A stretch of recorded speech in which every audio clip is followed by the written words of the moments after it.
As the candidates gear up for the post-Labor Day sprint to November, polls show the race for president is tightening, with the latest Real Clear Politics average giving Hillary Clinton a 4.5-point lead over Donald Trump nationally, down from almost 8 points earlier this month. That lead shrinks to 3.9 points in a four-way race with Libertarian Party candidate Gary Johnson and Green Party candidate Jill Stein. And in some key swing states, Trump appears to be chipping away at Clinton's lead as well. Ed Goaz is a Republican pollster and president of the Terrence Group. He joins me now from Washington. Ed, good to see you.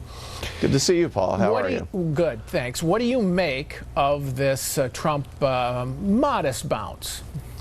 Well, I mean, it's very interesting. I think everyone keeps looking for big movement in the race.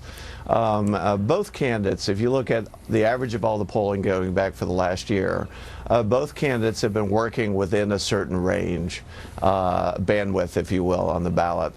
Hillary's bandwidth is a little bit higher, Trump's is a little bit lower. But as we've seen the fluctuations of the race, it has come from Hillary bumping to the top of her range and Trump to the bottom, or both being in the middle. Or as we're seeing, I think, with the numbers, I think Hillary has been inching down towards the bottom of her range, and Trump has had a good couple of weeks leading up to his speech in Arizona on immigration this week. Yeah, on that point, Ed, I think that what it looks to me like is Hillary Clinton's favorables have been going down, and with that, her ballot test back from the mid-40s to maybe even upper 40s in some surveys, now back down, and that's the big change in the last 2 weeks. Actually, the image of the two candidates is not changing much. Both started a year ago with a 55% unfavorable rating.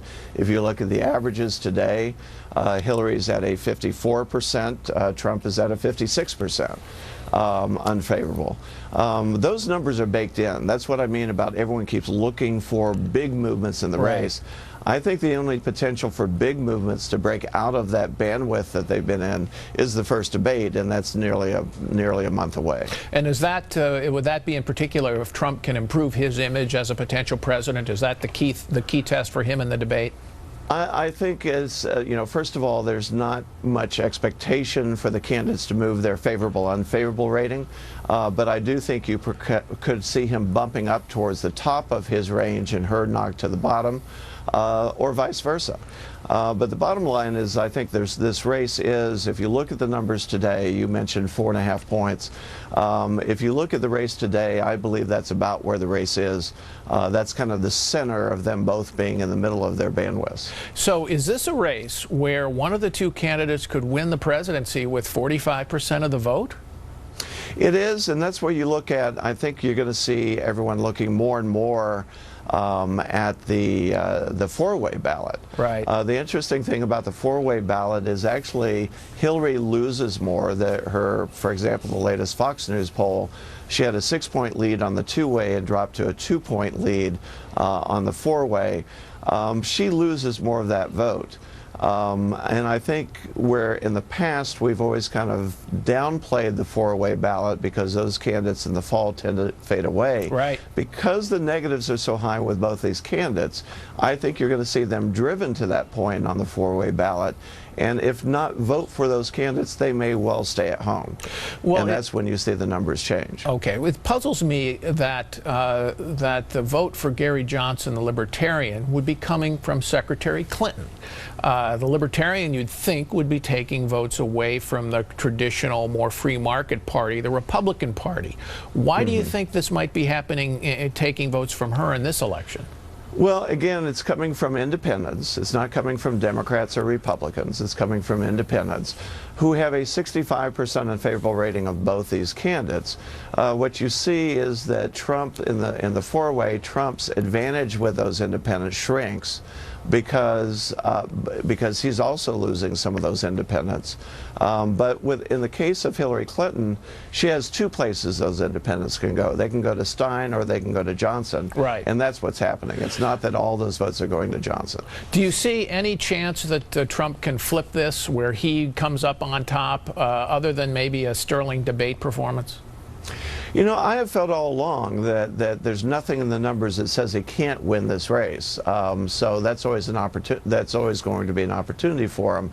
You know, he's at a a little bit of a disadvantage if you look at the numbers, but certainly he can come into play.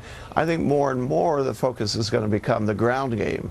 I was talking to someone this week about Hillary having 450 people on the ground for her campaign in Ohio. And with Trump, he's depending on the National Party. They have 100 people on the ground in Ohio for him. That could make 3 or 4 points difference on Election Day. Yeah. And if she has a superior turnout, these numbers all of a sudden become that much harder to overcome. Does it look to you like Pennsylvania, maybe, which Trump had targeted, maybe increasingly out of reach for his campaign? Interesting this week, Real Clear Politics moved it back into a toss-up on the presidential. And I think when you're looking at the Senate race, the assumption in Pennsylvania, the assumption in New Hampshire, is that as long as you keep the margin of the loss, if he loses those states, low, they can overcome it with running a superior campaign, which to date they've been running very, very good campaigns, both in New Hampshire and in Pennsylvania. All right, Ed Goaz, we'll keep watching. Thanks for being here again. Hope to talk to you before the election's over. As always, Paul. Thank you. Still ahead, Hillary Clinton's post-convention bounce may have flatlined, but one poll number in particular is rising for the Democratic presidential candidate. Find out what it is when we come back.